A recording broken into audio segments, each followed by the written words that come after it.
구역공과 고린도후서 5장 말씀으로 새로운 피조물이 됐나라는 제목으로 구역공과를 좀 나누도록 하겠습니다.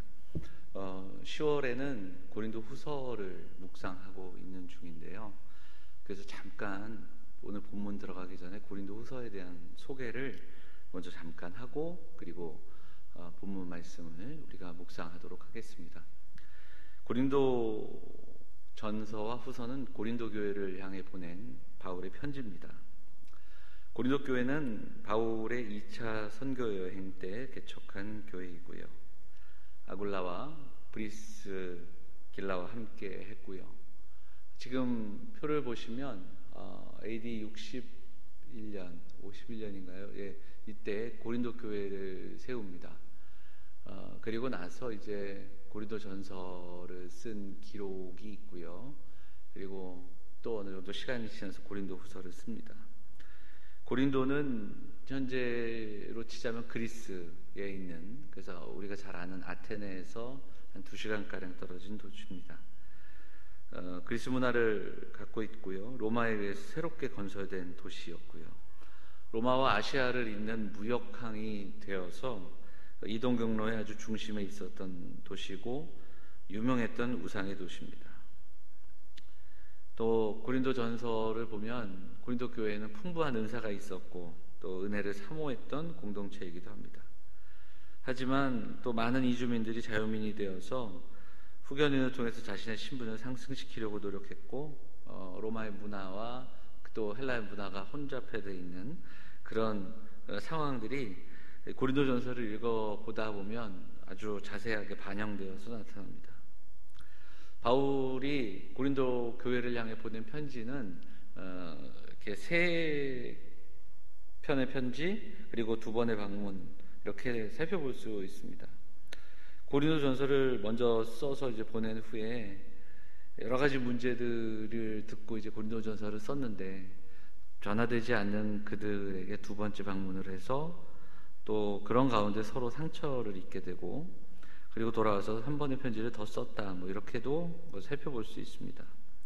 어찌됐든 디도를 통해서 고린도 교회 소식을 듣게 되는데 그 가운데 하나가 뭐냐면 거짓 사도들이 와서 바울을 모함한다 이 이야기를 듣습니다.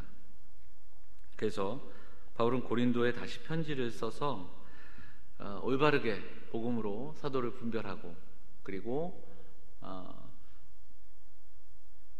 올바른 방향으로 교회를 세워갈 것을 권면합니다.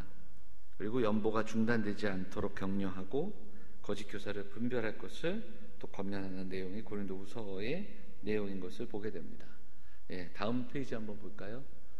그래서 고린도 후서의 그 주요 주제를 보면 3가지 정도로 요약을 할 수 있는데요. 올바른 방향을 선택하라 이렇게 되어 있습니다. 그래서 복음을 제시합니다. 사실은 고린도후서의 그 전반부에는 자신의 사도권을 변호하는 내용인데 변호도 다른 것으로 하는 게 아니라 복음을 통해서 자신의 사도권을 변호하고 또 강조합니다. 그래서 그리스도의 십자가 그리고 복음의 본질을 이야기합니다. 2번째는 연보를 시작하라. 그래서 구제하고 또 돕는 일들을 멈추지 않게 하도록 하고 있고요. 마지막은 거짓 사도를 분별하라라는 주제가 고린도후서 전체를 통해서 한 3가지 주제로 요약해 볼 수 있습니다. 자, 그런 가운데 오늘 본문은 고린도후서 5장인데요. 5장의 핵심 내용들을 좀 살펴보도록 하죠. 주요 내용 한번 볼까요? 첫째는 11절부터 12절까지 오늘 본문은 하나님 앞에서를 이야기합니다. 그러니까 사도 바울 스스로가 하나님 앞에서 살아가고 있음을, 하나님께 미친 자임을 강조하고 있습니다. 그리고 2번째는 강권하시는 사랑, 그리고 3번째는 새로운 피조물로, 그리고 마지막으로 그 새로운 피조물에게 주시는 은혜는 하나님과 화목하게 하고 세상을 화목케 하는 그 화목제물의 이야기가 전개가 되는 것을 볼 수 있습니다. 자, 몇 가지만 한 번 더 살펴보도록 하죠. 하나님 앞에서 살아갔던 사도 바울의 이야기. 바울은 정말 여러 가지 공격을 받습니다. 바울에 대한 공격이 집요하고 아주 폭력적인 공격 그리고 모함을 받습니다. 거짓 선지자들이 들어와서 바울을 공격하고 사도성을 공격하고 진실성을 공격하고 바울이 전했던 복음도 훼손시킵니다. 이에 대해서 바울은 자신이 사람의 추천에 의지하지 않았고 사람에게 의지하는 것이 아니라 하나님 앞에서 바른 양심으로 사역했다, 이렇게 고백합니다. 그리고 바울은 사람의 평판보다는 진정한 마음으로 주님을 두려워하는 그 마음을 증거하는 그런 이야기가 소개되고 있습니다. 자, 두 번째로는 그의 사역의 동기에 대한 이야기를 들려줍니다. 바울은 미쳤다는 소리를 들어도 상관없다, 이렇게 말했습니다. 미쳤거나 온전했거나 바울의 관심은 평판이 아니라 복음 그리고 성도들이었음을 우리에게 말씀해주고 있습니다. 오늘 본문 13절에 보면 이런 고백을 하죠. 우리가 만일 미쳤어도 하나님을 위한 것이요 정신이 온전하여도 너희를 위한 것이니, 이렇게 이야기합니다. 그러니까 바울은 심지어 미쳤다는 소리도 듣습니다. 그리고 조롱과 욕설을 듣습니다. 어떻게 미치지 않고서야 저럴 수 있을까, 뭐 이런 그 이야기를 듣는데, 바울이 여기에 대해서 어떻게 이야기하냐면 자신이 미쳤다 인정합니다. 하지만 미쳤든 미치지 않았든 자신의 삶은 하나님을 위해, 복음을 위해, 또 성도들을 위한 것이라고 고백합니다. 그러니까 바울은 예수님 때문에 미쳤다, 이런 이야기를 들려주는 거죠. 왜냐하면 예수님이 십자가 죽음을 감당하시고 오히려 사람들에게 조롱받고 그리고 죽음으로 모든 사람을 구원하셨으니까 그로 인해 살아난 나는 더 이상 자신을 위해 살 수 없고 그리스도를 위해 미친 자가 되겠다 고백하며 주장하는 겁니다. 바울은 하나님을 위해, 복음을 위해, 그리고 성도를 위해 미친 자가 되었다, 그렇게 그들의 공격 앞에 응수하고 그렇게 대답하고 있는 것을 보게 됩니다. 그리고 그리스도 안에서 새로운 피조물이 되었다 고백하고 있는 겁니다. 자, 그 다음에 바울이 들려주는 이야기는 바로 화목하게 하는 직분입니다. 그리스도 안에서 성도가 받은 직분이 무엇인가? 그것은 하나님이 그리스도를 통해 이루신 일, 바로 세상과 하나님과 화목해 하는 일입니다. 바울은 하나님의 아들을 핍박하고 죽인 자신을, 도저히 하나님과 화목할 수 없는 그런 자신을 하나님의 자녀로 불러주셨을 뿐 아니라 일꾼으로 삼아주셨다. 근데 그 이유는 무엇인가? 하나님과 세상을 화목하게 하고 또한 세상을 향하여 화평케 함을 전하는 일이다, 그 이야기를 들려줍니다. 그러니까 복음에 미친 자, 그리스도에 미친 자가 해야 할 일은 뭐냐면 바로 화목하게 하는 그 직분이다. 그리스도를 통해 세상과 그리고 자신이 그리스도와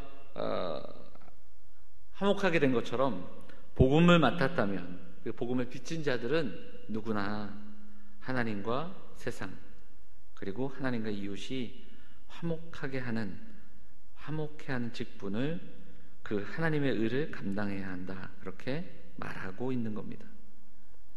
미쳤다 소리를 들어도 그리스도의 사랑을 전하고 그리스도의 십자가를 지고 화목해 하는 자로 세상에 그 하나님의 사랑을 소개하고 하나님과 이웃과 하나님과 가정과 하나님과 세상이 화목해 되는 그런 일들을 감당하는 교회 성도들이 되어야 할 것입니다. 특별히 우리가 먼저 교회 안에서 성도로서 교회 안에 그리스도로 하나됨을 경험하고 성도들이 화목해됨을 경험해야 할 것입니다. 화해와 평화를 전하고 그것을 삶으로 행함으로 화목의 도구로 그렇게 살아가는 우리 사랑하는 영험의 가족들이 다 되시기를 간절히 소망합니다.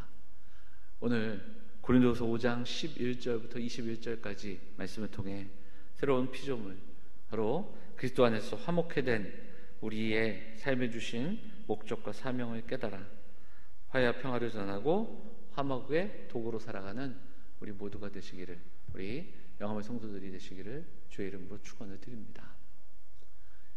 오늘 구역 공과 마치도록 하겠습니다. 이번 주일 예배를 대면으로 하려고 합니다.